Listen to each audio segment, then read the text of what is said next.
everybody. My name's Adam Weigold. I'm CEO of Cryptyk, which is a blockchain company in San Francisco. First of all, I'd like to apologise. I'm going to be speaking slightly slower than normal today.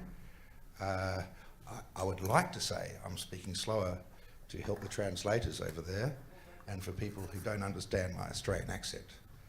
However, being considerate is not part of my DNA, as I'm Australian. So the real reason is I went out to some bars last night till very late with some old friends, and I'm suffering from a slight hangover.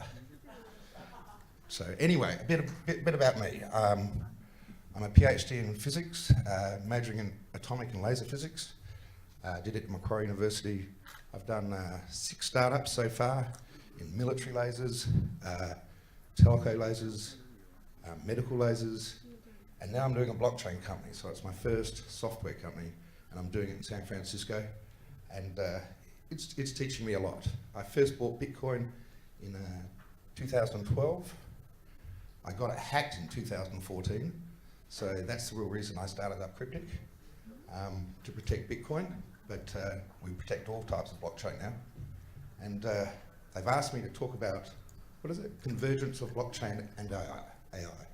So to start, if we want to look forward, we should start looking backwards.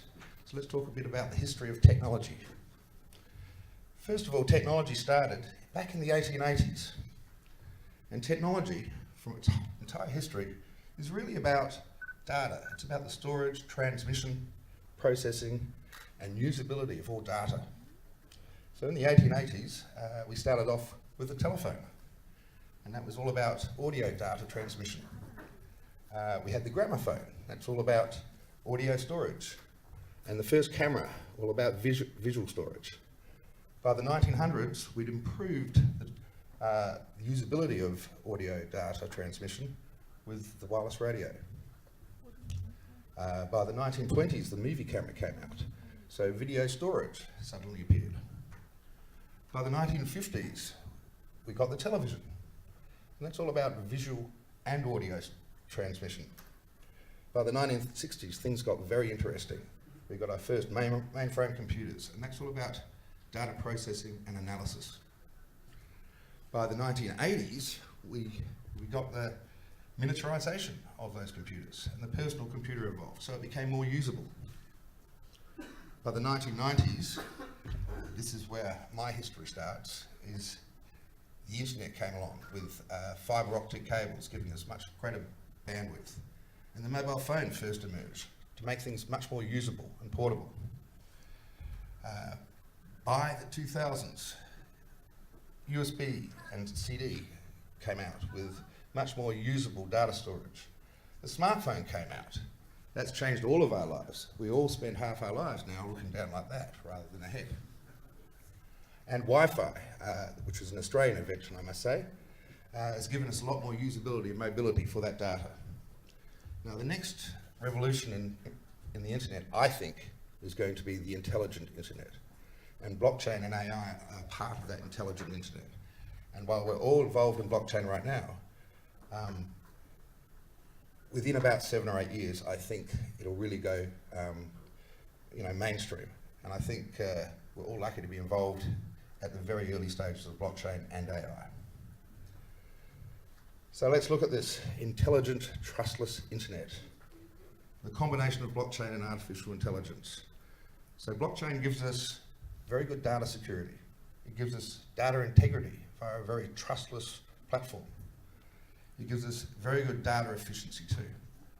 So a lot of trusted third-party people are not required, and there's a lot more cost efficiencies.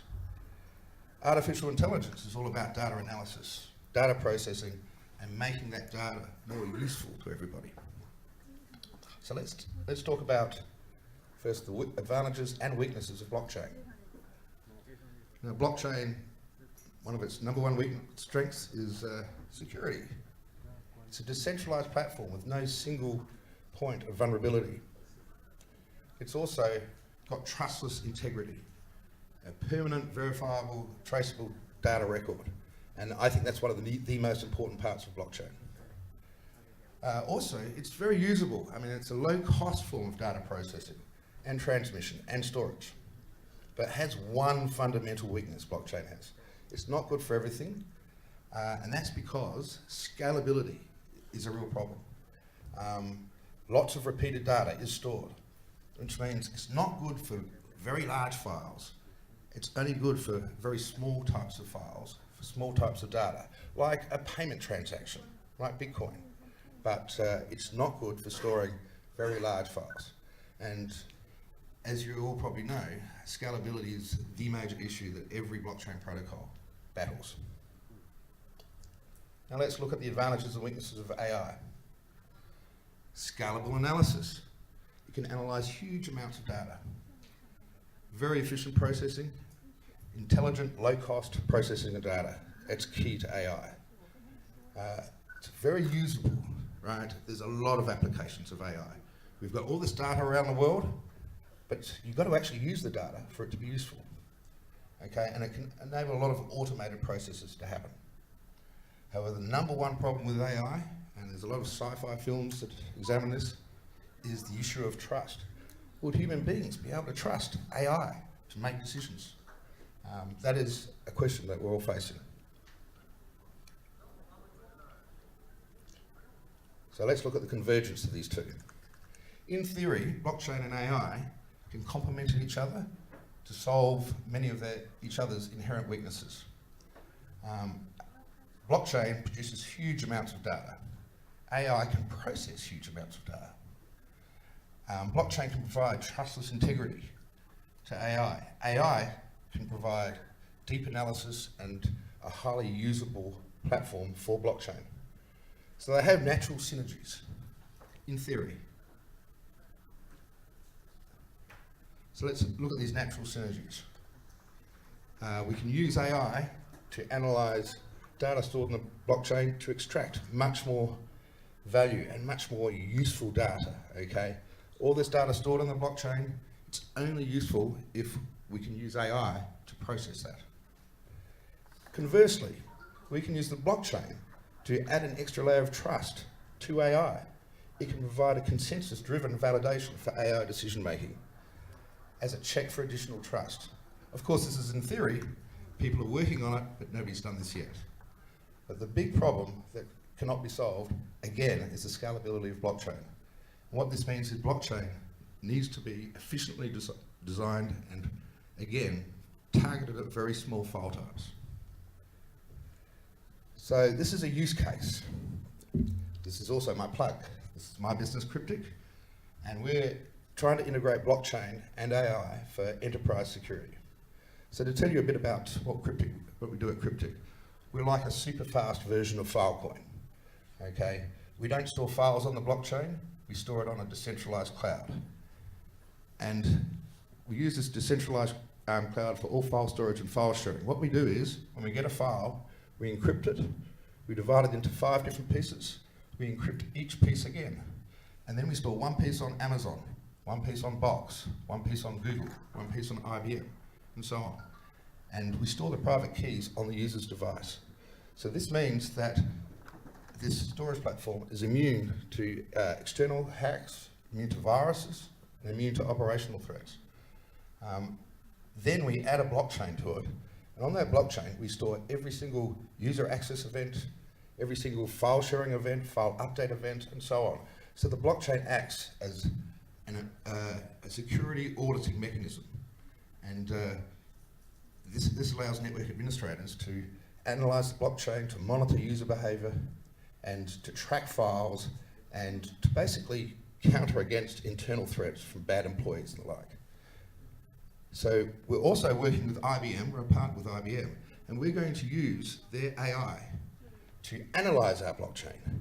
And the idea is we can analyze the user behavior, the file tracking behavior, file sharing behavior, and which is all stored on our blockchain. And we use that to predict bad employee behavior before it even happens. That means a network administrator can quarantine suspect behavior from an employee. And you know, this is very cutting edge. Obviously, AI needs a lot of tweaking. Obviously, blockchain needs a lot of tweaking. But we do believe this is the future of internal security management, using AI to analyze all the data produced on a blockchain and being able to predict and quarantine employee behavior before it happens. So, to summarize, I believe that the future of the internet is an intelligent, trustless, and automated internet. And you notice here, I've also included IoT. That's the third part of this wheel. I haven't talked about it in this discussion, but IoT's biggest problem is actually in its security. And blockchain has a lot of applications in implementing a highly secure platform to manage IoT. And I believe the three technologies together are basically the triumvirate of the future of the internet. If you want to contact me after this talk, you can do it there. You can scan my QR code. And if any of you have any questions, please go ahead. Yes? You mentioned just now that you split the data into 5 different pieces and stored in 5 different. So Yep. is only one copy stored? Yes, well, in actual fact, 2 copies. So we use what's called a RAID architecture. So we have one level of redundancy, and we store 2 different file portions, 1/5 each, one on Amazon, IBM, Google, and the like. What that means is if Amazon goes down, which has happened now twice in the last year, it went down for 6 hours last year and cost their customers $2 billion. So if Amazon goes down, we can still make up a file from the other 4 providers. So it's sufficient to recreate the whole file with just 4 alpha. That's right, exactly. So, and we've only got one level of redundancy. If we went to 2 levels of redundancy, it would reduce our security profile.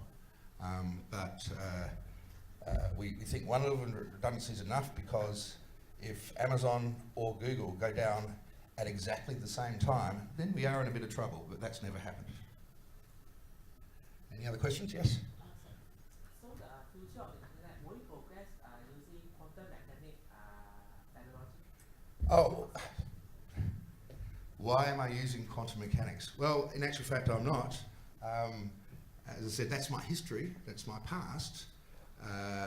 I really got into blockchain because I was actually, I've done 6 startups before, mainly in photonics and quantum mechanics. I'm a hardware guy, basically. But I got into this because in 2014, I had my Bitcoin hacked. And I thought it was really silly having an online currency you couldn't store online. So in actual fact, although our platform is good for storing any type of file for any type of enterprise, the first use case is a highly secure online Bitcoin wallet. So no quantum mechanics there, just my CTO and co-founder is actually one of the world's best white hat hackers. So this is just an idea dreamed up by a quantum physicist and a hacker. So any other questions? Thanks, Adam, for sharing. Do you see Singularity Net as a complicator or different use case, because they are also using blockchain in order to generalize? I actually don't see that we've got any competitors for our platform, because we're about 10,000 times more secure than Google, and we're just as fast. Our access latency is less than 200 milliseconds. People like Filecoin and Sear and Storage, they store files directly on the blockchain, and they have an access latency of 20 seconds, right? So the key is, for our platform, we use the blockchain for what it's really meant for, as a permanent record-keeping platform, not to store the actual heavy, big files. And the key of using AI to analyze that is that the blockchain, it is slow, but all the applications we use AI for are not time critical. So the AI has enough time to analyze and predict bad behavior.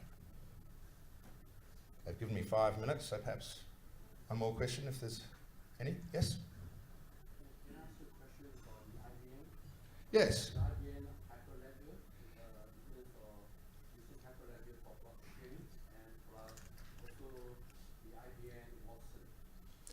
Yes, well, Would you comment on that? well, IBM came to us about 7 months ago and approached us. They liked our idea and our platform, and we're now actually the first blockchain company that is an embedded solutions partner with IBM. They've given us $2 million of resources, and they're very much entwined with us because we use them as one of our storage nodes. We also are designing our platform to be blockchain agnostic, so it can sit on top of Ethereum and Hyperledger. It's quite amazing what actual IBM are doing right now with Hyperledger. So Hyperledger in 2019 is going to be very impressive, I'll tell you that. And also we're talking with their Watson people about this particular application, about using AI to analyze our blockchain. So they're involved with us in 3 different parts of our technology development. A lot of people might be critical of IBM's AI department and Watson, but you know what? It's the only AI that's really got the runs on the board. They've been working with AI for longer than anybody else, and they're a very good trusted partner. Okay, thank you very much for your time.